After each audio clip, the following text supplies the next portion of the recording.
Irmãos e irmãs, graça e paz. Estamos mais um dia para mais um estudo do 7 Eu Sou de Jesus no Evangelho de João. Nós vamos iniciar com este cântico. Agora brilha Jesus.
Dando continuidade ao 7 Eu Sou, nós tivemos um tempo de introdução, onde nós falamos superficialmente de cada um dos Eu Sou.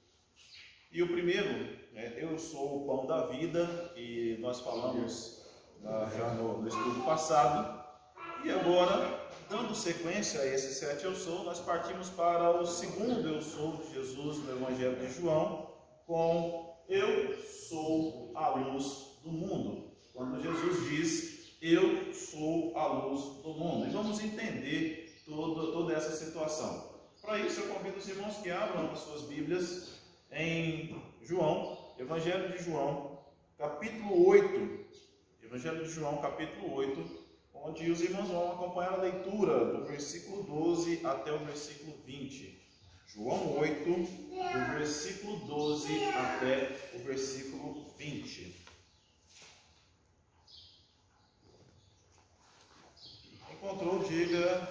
cheio. Ou se preferir, diga amém. João 8, do versículo 12 até o versículo 20.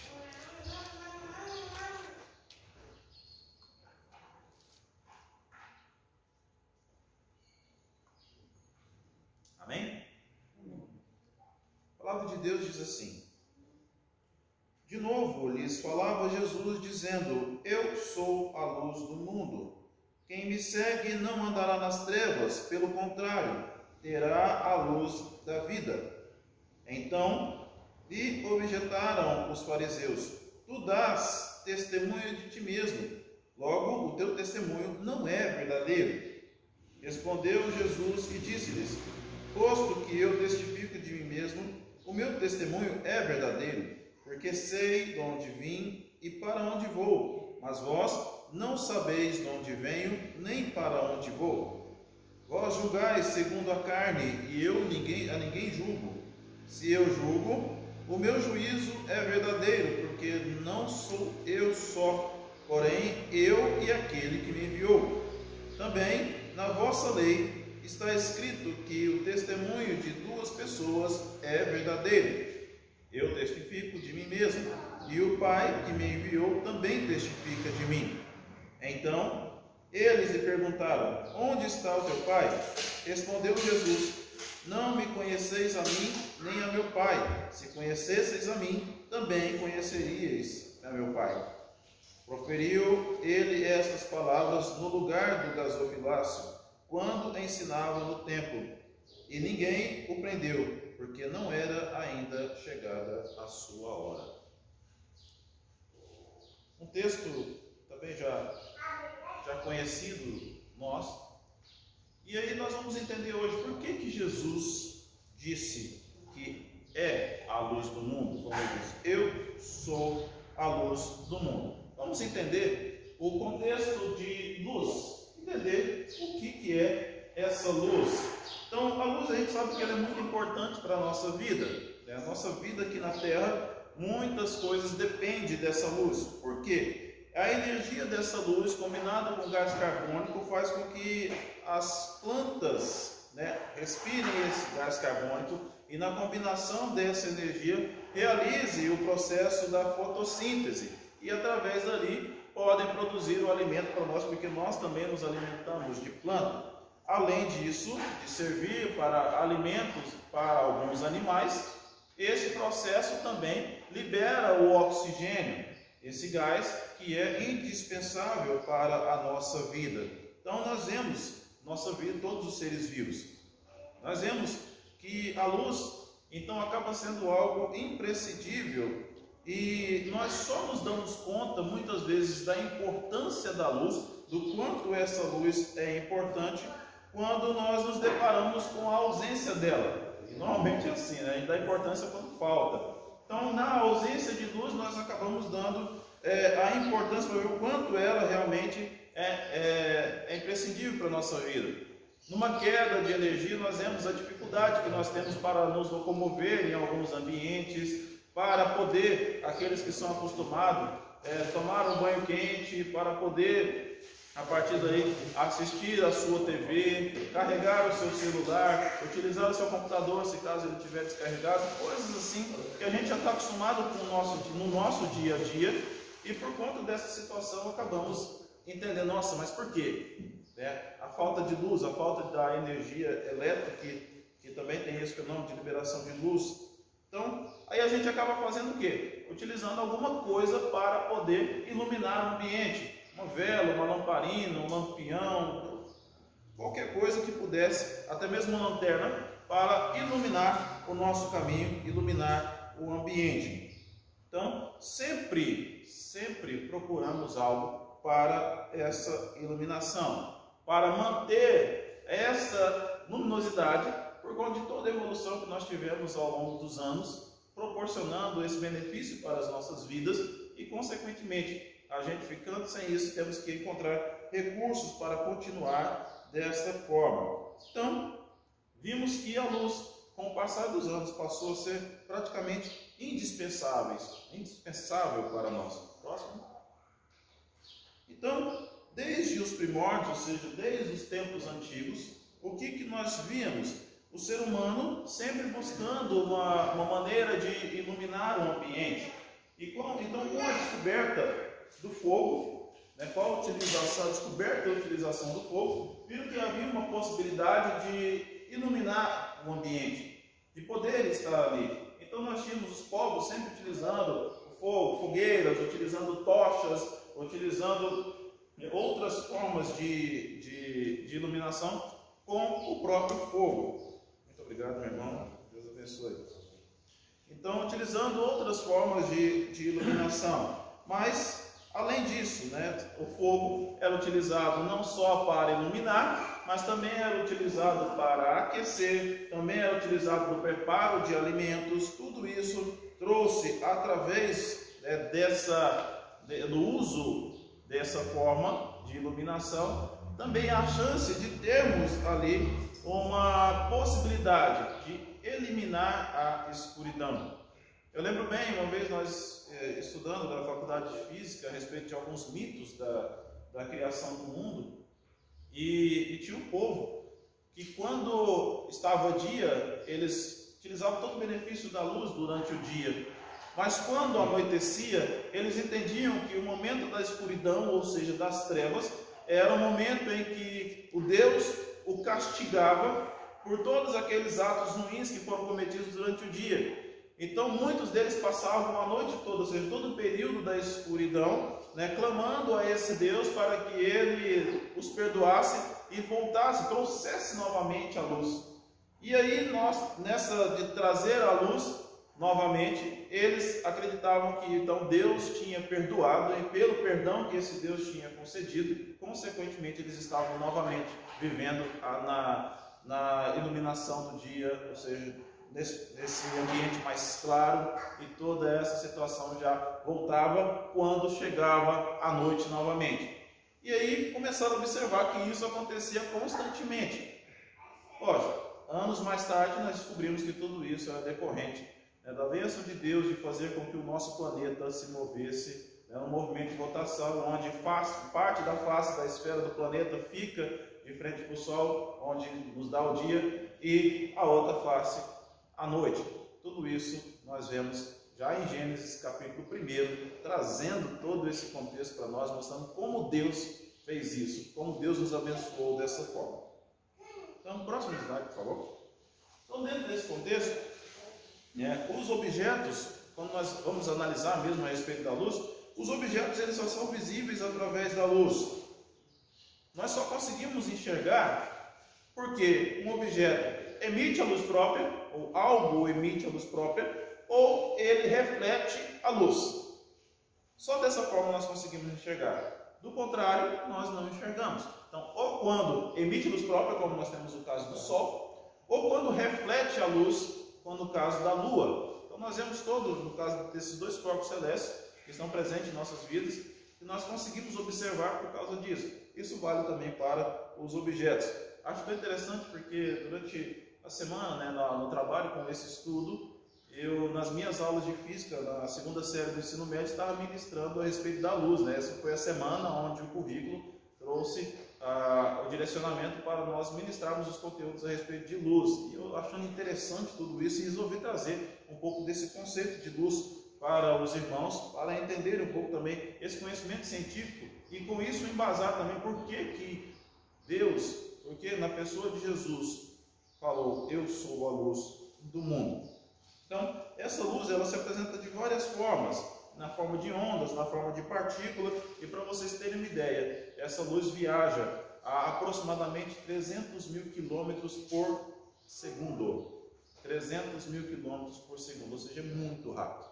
É muito rápido. Por isso que quando você acende a luz, de repente você vê tudo iluminado. Se fosse muito lento, você veria gradativamente os objetos aparecendo, porque ele está iluminando aos poucos, Mas era tão rápido, porque quando acende parece que clareou tudo de uma vez só. Lógico, a gente entende que não é, mas por ser tão rápido, parece que clareou tudo de uma vez só. Dizem que só tem duas velocidades mais rápidas que a da luz. A velocidade do pensamento, e muitas vezes o nosso pensamento talvez chegue a ser até um pouco mais lento que a velocidade da luz, e a velocidade de alguns entes. E quem são esses entes que têm essa velocidade acima da velocidade da luz? Anjos e o próprio Deus. Se locomove a velocidade acima da velocidade da luz. Ok? Próximo slide. Então, entrando no contexto aqui do nosso... Olha, só um momento. Alguém tem alguma dúvida a respeito de luz? Para a gente poder falar? Se está tudo tranquilo, então já dou sequência agora para a gente entrar no contexto histórico aqui da passagem bíblica. Tranquilo? Então, vamos lá então. Então, aqui nesse contexto histórico da nossa passagem bíblica, Jesus, ele estava ali,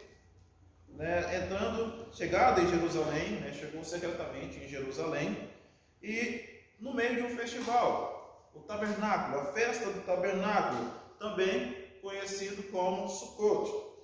Esse Sukkot, depende do lugar, tem uma pronúncia diferente. Então, era um festival que iniciou na época de Moisés e foi orientado pelo Senhor para que sempre relembrasse os feitos do Senhor, quando Deus tirou do deserto, quando os protegeu enquanto estava lá no deserto. Além disso, já apontando a profecia do ungido, do Messias, aquele que viria para libertar da opressão, de toda essa opressão. E nós conhecemos isso, nós podemos observar isso em Êxodo capítulo 13, mais precisamente no versículo 21, falando dessa situação. Quando o serviço religioso foi oficializado, regulamentado em Israel, dentro do santo lugar, no tabernáculo, havia ali no tabernáculo um candeeiro de ouro. Ele era feito de ouro puro e nele tinha 7 lâmpadas que permaneciam acesas de forma contínua enquanto eles estavam ali naquele momento, enquanto eles estavam ali naquela preparação. Então isso nós também podemos constatar em Levítico capítulo 24, do versículo 1 até o versículo 9. Então são leituras para os irmãos depois pegarem, lerem.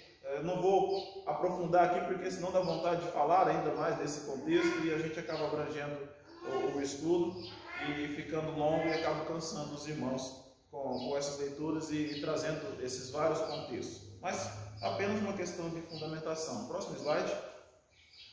Então, durante os 8 dias desse festival, o que as famílias faziam? As famílias, elas construíam pequenas tendas, pequenas cabanas, ou seja, barracas, e elas ficavam ali durante o dia da festa. Ficavam ali em torno no tabernáculo, em torno do lugar que era preparado para a adoração do Senhor, com essas cabanas. E, consequentemente, permaneciam ali e lembravam, o tempo todo lembrando de todo esse feito do Senhor, libertando o seu povo, tirando o seu povo do deserto. Então faziam ali, e quando eles faziam essas habitações, quando eles habitavam em cabanas, eles lembravam como era feito, como o povo de Deus habitava naquela época quando estava saindo do deserto. Então tudo isso, eles tinham toda uma preparação, toda esse cuidado para estar ali. E como o ambiente não era um ambiente onde nós tínhamos a energia elétrica e outras coisas mais, então a iluminação era feita de uma forma diferente. Eles pegavam, colocavam ali grandes hastes, postes de madeira, estruturas de madeira e ateavam fogo, e aí sim elas iluminavam todo o lugar. Era dessa forma que era feita a iluminação. Então, consequentemente, o lugar tinha ali que não precisava de ser iluminado, inclusive além de ser uma festa, além de ser um lugar onde estavam aglomeradas várias pessoas, eles precisavam ter uma visibilidade maior, porque era muita gente indo para lá, para essa festa. Pelo menos 2 vezes por ano o povo de Deus se dirigia, tinha esse compromisso de se dirigir a Jerusalém e estando lá para adorar ao Senhor lá junto no templo. Tinha, lógico, essa festa dos tabernáculos, que era comemorado pelo menos uma vez no ano. Então, o que acontece? Toda essa lembrança, tudo isso, a luz, ela servia como uma forma também de lembrar, não só, não servia só para iluminar, mas servia também para lembrar a coluna de fogo que aquecia o povo de Deus durante a noite, durante o frio do deserto, e tudo isso fazia com que eles tivessem essas lembranças. Essa festa ainda é celebrada hoje, muitas pessoas ainda celebram o Sukkot, que é a festa do tabernáculo, fazendo também pequenas tendas, como nós temos aqui no slide. Às vezes não para habitar, mas sim para estar ali durante um tempo com algumas pessoas e aproveitando aquele momento para ensinar a palavra, para falar dos feitos do nosso Deus, contar as suas maravilhas.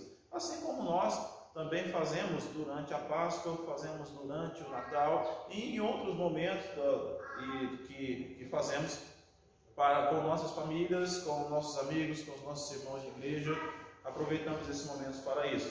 Assim como nós comemoramos dias atrás os 162 anos de Evangelho da Igreja Presbiteriana aqui no Brasil. Então são datas que nós aproveitamos para quê? Para falar também de evangelismo, para falar de missões, como o mês de agosto é também considerado um mês de missões, utilizando esses momentos para isso. E, lógico, essa festa também é celebrada até hoje dessa forma.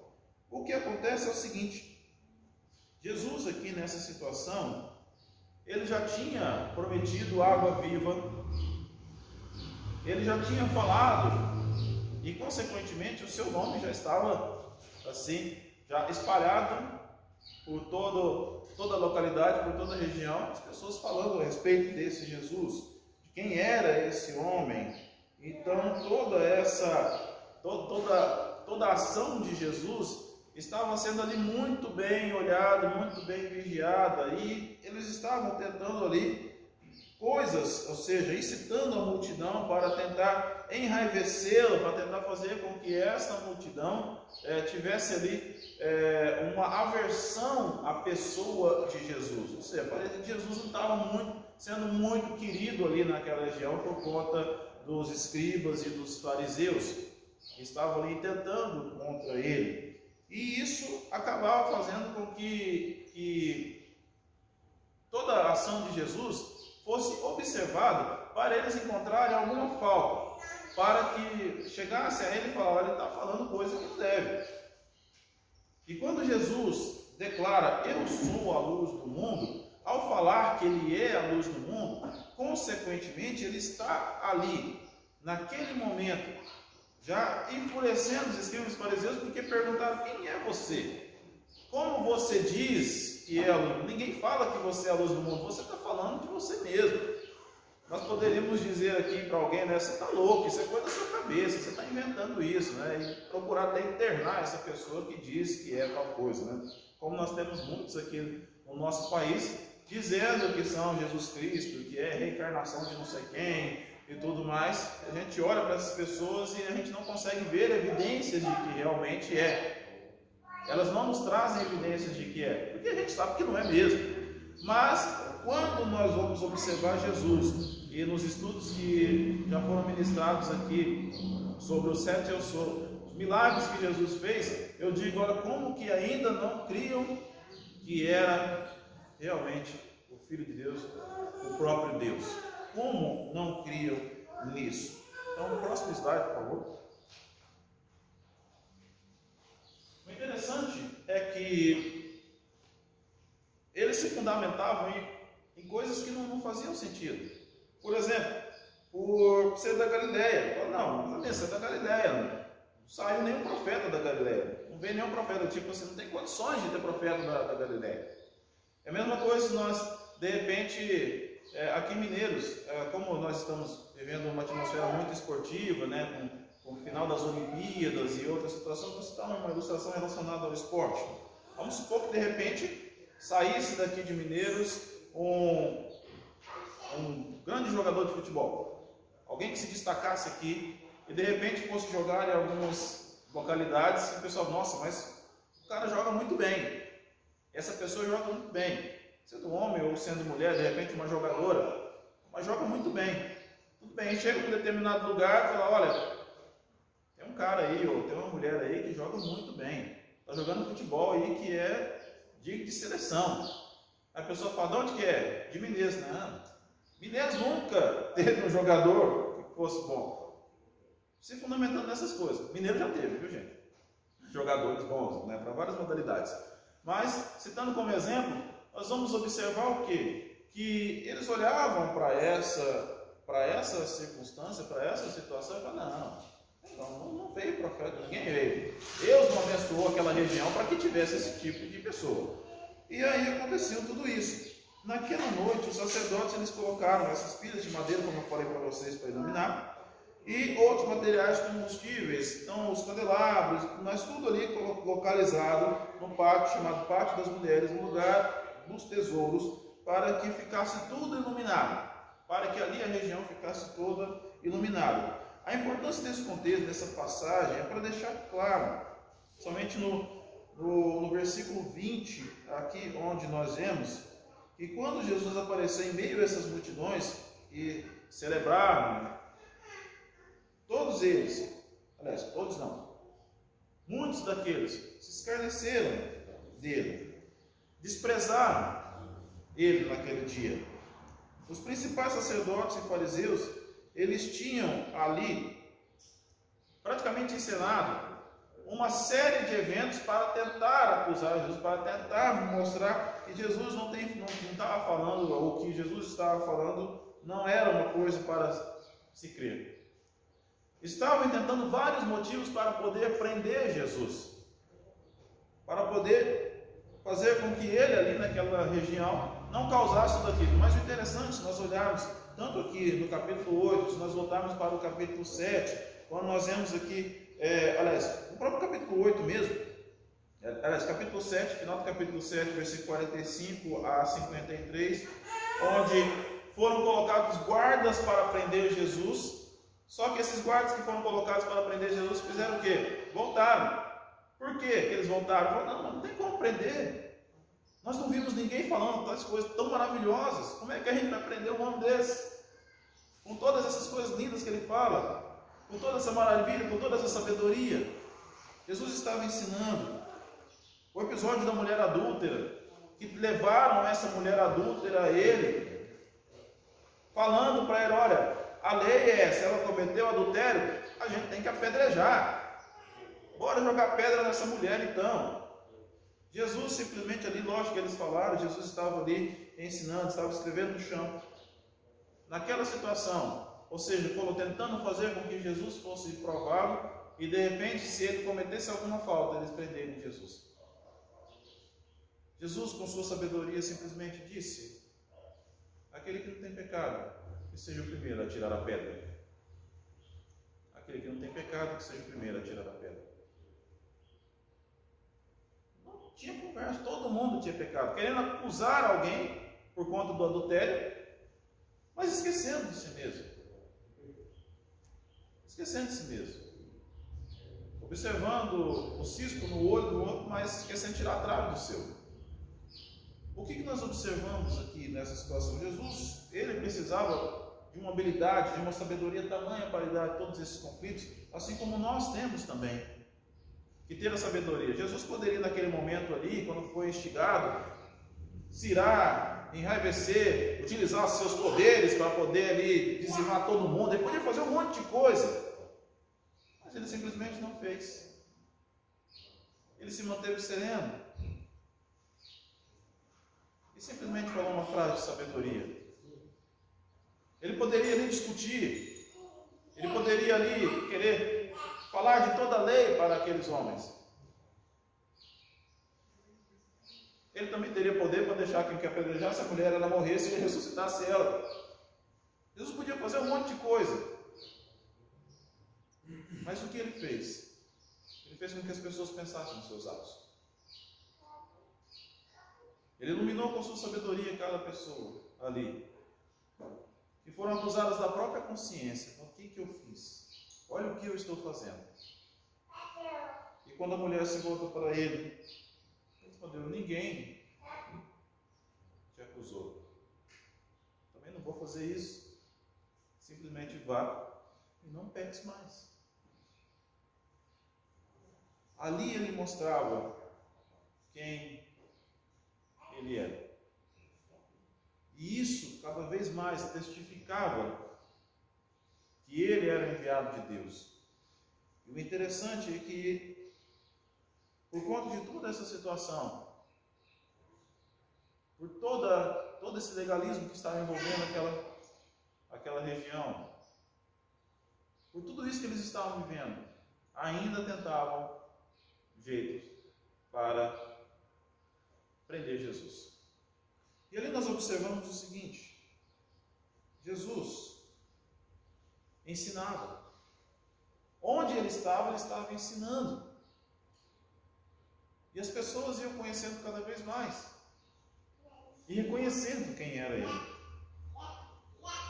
Ali, incomodava tanto porque Jesus, ele era a mais brilhante e a mais potente luz que eles poderiam procurar. Não só nessa comemoração, mas também na vida inteira, para eles serem iluminados. Por isso ele declarou: eu sou a luz do mundo. Isso não é para qualquer um. Isso não é para qualquer um. Jesus é a luz do mundo. E nós vamos ver agora 3 breves pontos. Por que que Jesus é essa luz do mundo? Próximo slide, pastor, por favor.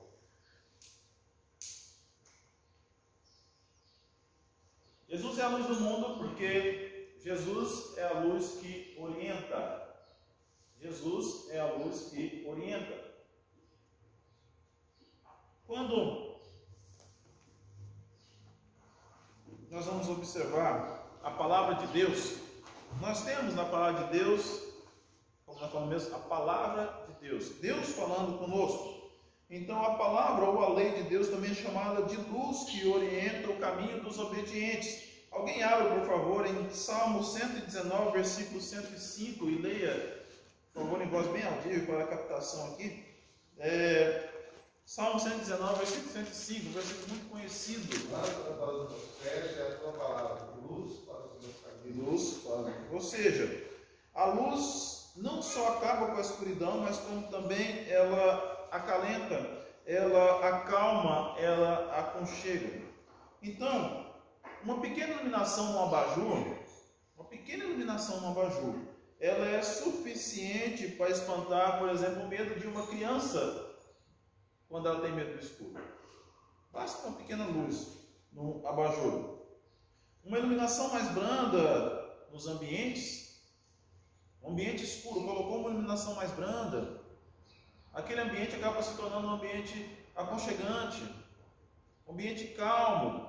E além disso também, algumas pessoas aproveitam desse tipo de luminosidade para situações de romantismo. Então, nós vemos que isso, a luz, ela acaba também de uma certa forma revigorando, isso nos reorientando quando nós perdemos o foco em algumas situações. Jesus é a luz que dissipa as trevas. A profecia diz: o povo que andava em trevas viu grande luz, e aos que viviam na região da sombra da morte, resplandeceu-lhes a luz. Isaías capítulo 9, versículo 2. Então, aqueles que estão em Cristo, eles devem andar na luz. Se você está em Cristo, você deve andar na luz. Também Paulo fala que nós não devemos ser como aqueles que andam de noite.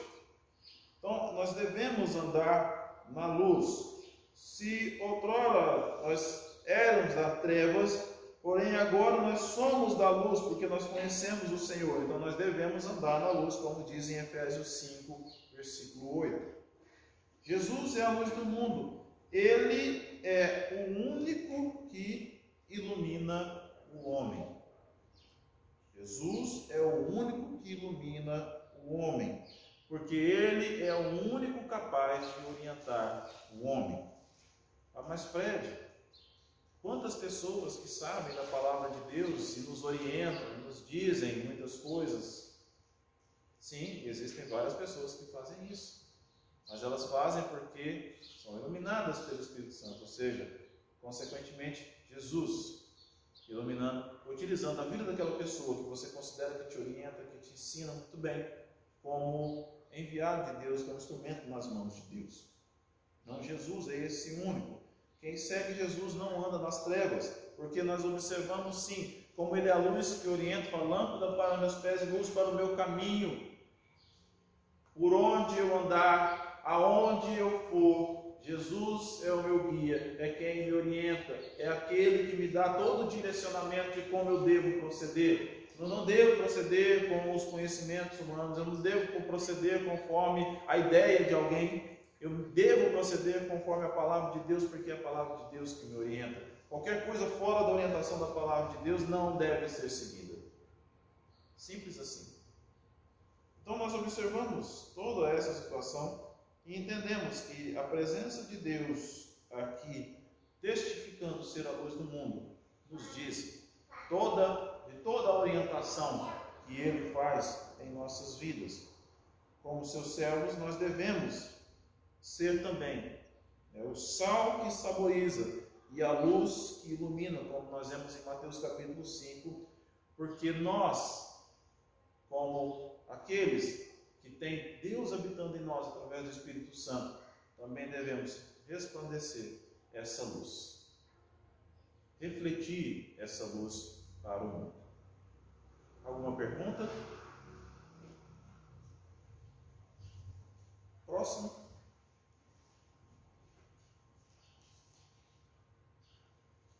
Jesus é a luz do mundo, porque Ele é a luz da vida. É interessante,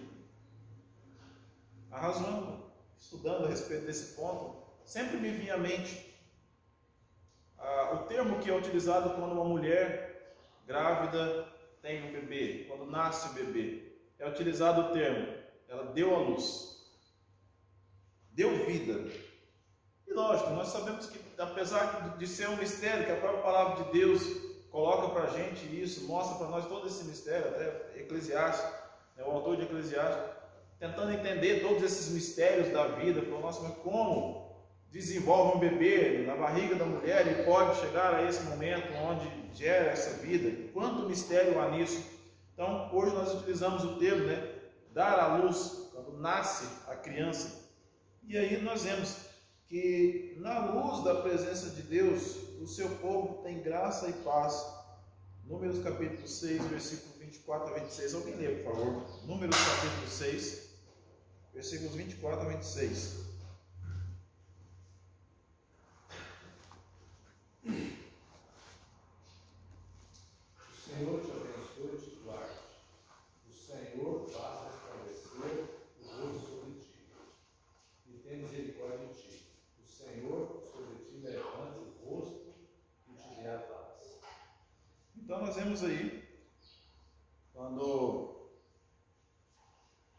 é dito, o Senhor te abençoe e te guarde, nós vemos isso, escutamos isso no final dos cultos, normalmente, quando os pastores, e somente eles são autorizados a impetrar a bênção, quando leem, quando dizem, utilizam desses dizeres, abençoando o povo, ou seja, mostrando realmente esse Deus que dá vida, que abençoa com graça e paz.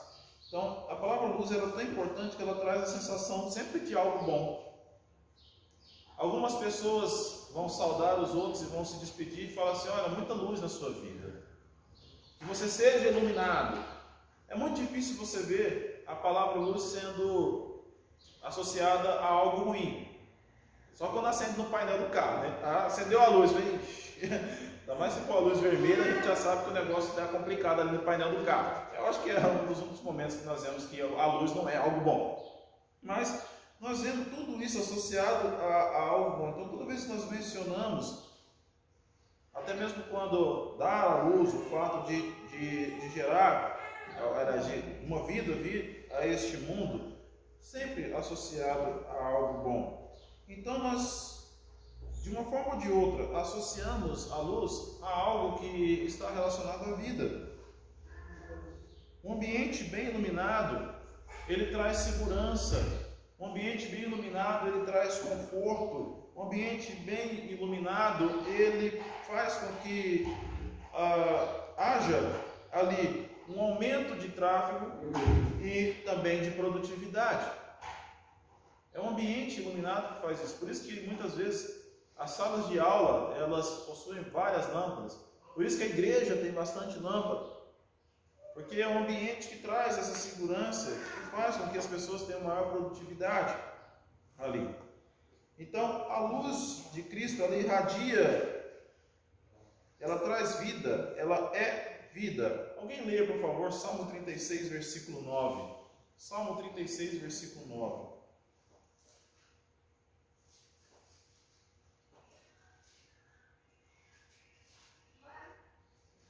Salmo 36, 9. Os gentios está o manancial da vida. Na tua luz vemos a luz. Então, manancial da vida, na sua luz vemos a luz, ou seja, a luz traz vida.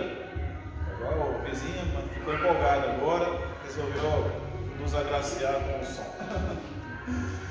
Então, meus irmãos, nós observamos o seguinte: como servos, nós não devemos nos esconder, pois a luz de Cristo, ela brilha em nós. A luz de Cristo brilha em nós. Então, da mesma forma que traz vida, dá a vida, ela abençoa também a vida dos outros. Muitas vezes nós nos sentimos fracos, mortos, praticamente mortos. E quando nós somos abençoados, nós entendemos que nós somos iluminados por essa luz divina. E nós vemos que acaba tendo outro significado. E essa luz acaba servindo como um agente transformador em nossas vidas. Próximo slide, por favor.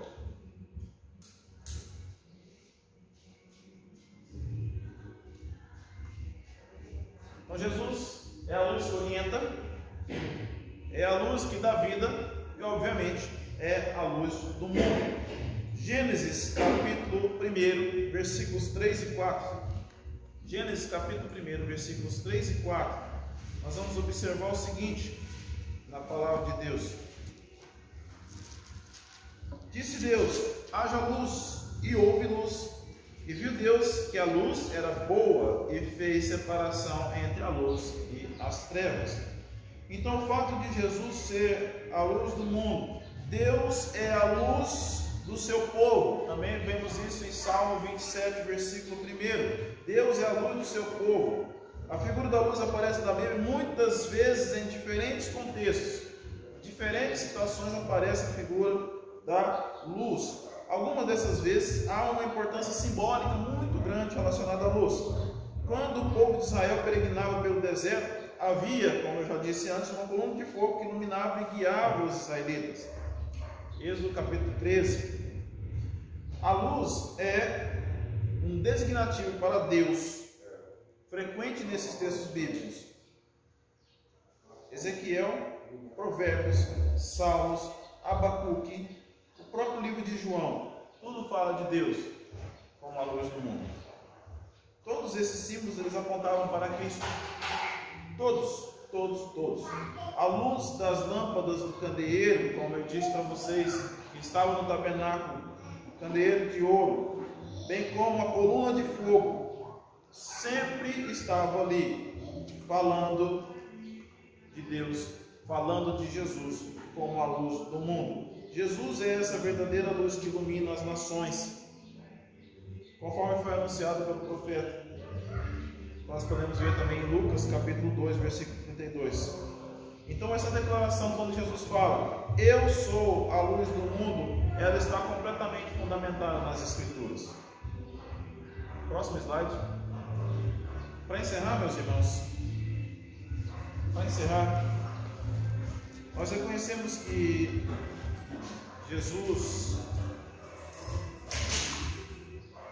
como a luz do mundo, que Ele é o Messias, que Ele tem poder para iluminar o nosso caminho, que somente Jesus é a verdadeira luz do mundo, porque é apenas por meio dele e também dos seus gloriosos atributos de Deus que brilham para resplandecer no meio do mundo. Um teólogo, Hendsen, diz: Jesus é a luz que brilha no meio da humanidade pecadora e merecedora do juízo de Deus. Ele é a única luz que de fato pode iluminar aqueles que estão em trevas. as trevas espirituais. Jesus é a luz que revela a salvação eterna aos pecadores redimidos que são feitos filhos de Deus. Somente Jesus é essa luz. Somente Jesus é essa luz. Ele é que nos tira das trevas. Ele é que nos guia. E esse Deus, esse Jesus, é a nossa luz. Amém?